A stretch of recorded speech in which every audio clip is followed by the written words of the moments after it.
good point now to tell you about some of our other ingredients. I've got some northern beans, white beans, cannellini beans. If you want to, you can buy them in the can. If you buy them in the can, buy a couple of maybe those little number 10 ounce cans. Buy a bunch of those guys. Don't drain them. I know a lot of times that you think you should drain them, but if you look at these, all right, see they're really starchy? Take a look at that, Matt. See, they look kind of starchy. What happens is when you buy the beans and they're in the can, they come out with that water. It gets really starchy. You want to use that water, especially when you're making a soup, because it's really going to help thicken the soup up. So what we do here at the restaurant is I buy the dry beans. I soak them 3 times. Soak them, drain them, soak them, drain them, soak them, drain them. And then we just kind of cook them. Big pot of water. I put some bay leaf, salt and pepper, some rosemary, and then we just let it all cool down. That's what I have here. But either way, it would work for you guys at home.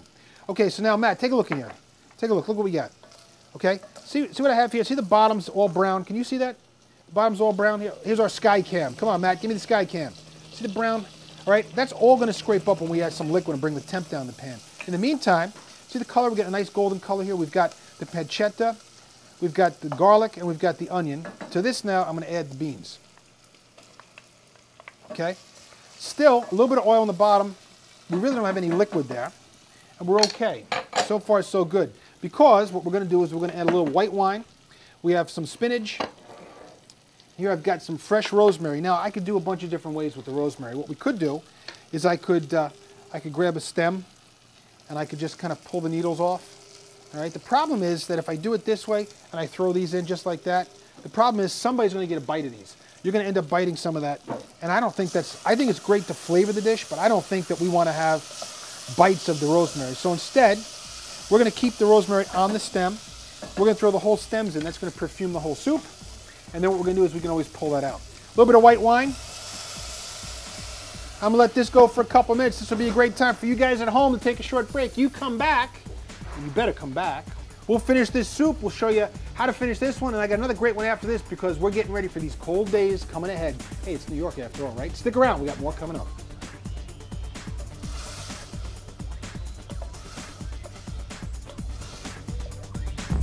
There's lots more to come. Stay with us. Armand, we got a lot of wines coming in today. Just got a whole lot of it today.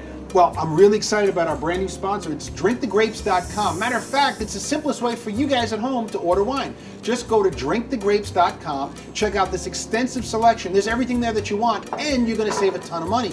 Click on drinkthegrapes.com, pick out what you want, and it gets delivered right to your door at home. Simple, we should be doing it. Drinkthegrapes.com. Next time. Next time. Armory is your Chrysler minivan megastore. Armory has the biggest selection of 2008 Chrysler Town & Country minivans in the Capital District. And Armory sells more Chrysler minivans than any other dealer in the Northeast. Hurry into Armory now and see the all-new 2008 Town & Country innovations and learn why Armory is the leader in Chrysler minivan selection, sales, and service. Armory is Chrysler's most honored dealership. Nobody beats Armory for Chrysler minivans. Nobody. Central and Calvin, Albany. Okay, welcome back. It's now time for me to add tortellini. You know why I'm adding tortellini to the soup? I like tortellini. We're going to take a look in here. Look what we got, Matt. Come on, take a look. Come on, Matt. Jump in there. We've got pancetta, garlic, oil, the white beans, little white wine. That's all set to go. What I'm going to do now is I'm going to take the tortellini. I've got some boiling water over here. And yes, we do have a recipe. I've taken a long time. I've been doing this for a long time. I finally got a recipe to boil water. The key is you want to find a pot that's big enough to hold the water. You want the water to be clear, and you want to bring it to a boil, but don't watch, you'll never boil. All right, so there's a recipe for boiling water. Once you got that going, Matt's thinking, I didn't know that. Yeah, Matt, you learn something every day. Keep working on this show, Matt. You'll be fine. Now in here, I'm going to add our chicken stock. You guys cooking along at home, you've got chicken stock, right? If you don't have chicken stock, water would work, but I've got chicken stock. It's like liquid gold. The stock's going in here. I'm going to add a couple of sprigs of rosemary. No comment, huh, Matt? No comment? Why rosemary? You gave me crap about Matt and Mike. And what else did I say? Rosemary, what else did I say? Come on, Matt. Come on. Tough guy, huh? You're a big tough guy standing behind the camera, huh? Tough guy, all right. So rosemary's going in there because I don't know where else to put her. We got rosemary going. Then what we're going to do is we'd add some spinach. Now, the key to this is, I think, letting all the spinach wilt in there. The key is to add the spinach in a couple layers. The first time you're going to do it, I mean, look at how much spinach this is, right? It looks like a lot of spinach. The truth is, though, it's going to really just kind of soak down to nothing when it gets into the pan. So you want a lot of spinach in this dish, at least I do. It's a great way to get the kids to eat the spinach, too. So we're going to bring this to a boil, let it simmer, and then what we do is we let that tortellini go. It'll probably take about 4 minutes or so. So we let this whole thing cook, just like that. So far, so good, right? Okay. I think what we need to do is we need to add a little salt and a little pepper. Notice I didn't do that along the way. I still don't believe that. I know you guys, you watch TV food and you say, you know, I watch Chef so-and-so, and they put salt and they put pepper, and see, I don't agree with that. And nobody's called me on this whole water thing, have they? Nobody's called me on this boiling water, Jess. Nobody's called me on it. There's no salt in that water, and there's no oil on that water. And do you know why? Let me tell you. Matt, do you know why? Doesn't do anything. Doesn't do anything. Matt, you're okay. You've been hanging around long enough. Tell you what, if we added oil to that, the theory is, most people say, what do they say, Matt? Why do you add oil? Why do people think they should add oil? The noodles don't stick together. So it doesn't stick together. Jesse knew that one. Ooh, ooh, ooh. Raise your hand next time, Jess, and I'll call on you, all right? The problem is that if you think about this, what does oil and water do when you mix oil and water? It separates, right? The oil sits right on top, a little slick. So you mean to tell me that you're going to put pasta in that, it's going to slip and slide down between the oil, get a coating on it, not stick? Nonsense.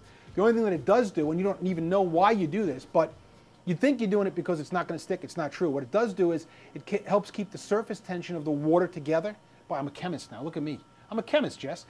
Surface tension kind of adheres, so what ends up happening is less chance of the water foaming and boiling over. So that's the reason to do that. Salting the water, why do we salt the water?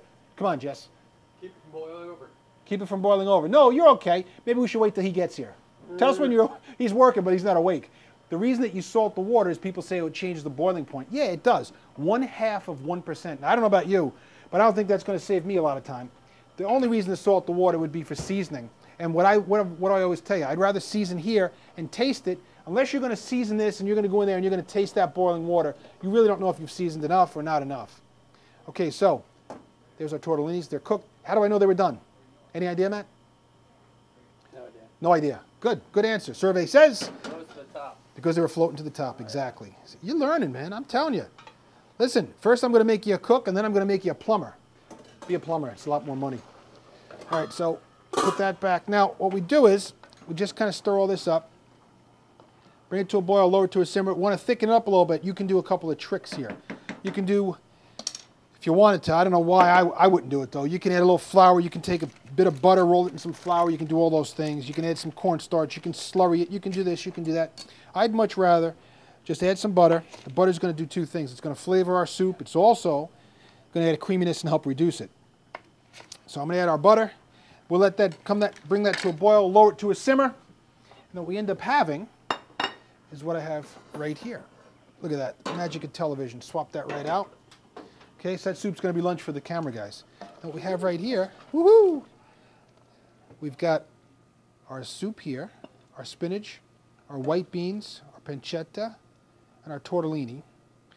And the only thing I think I need to do to finish that is a little bit of grated cheese right on top, and there you go.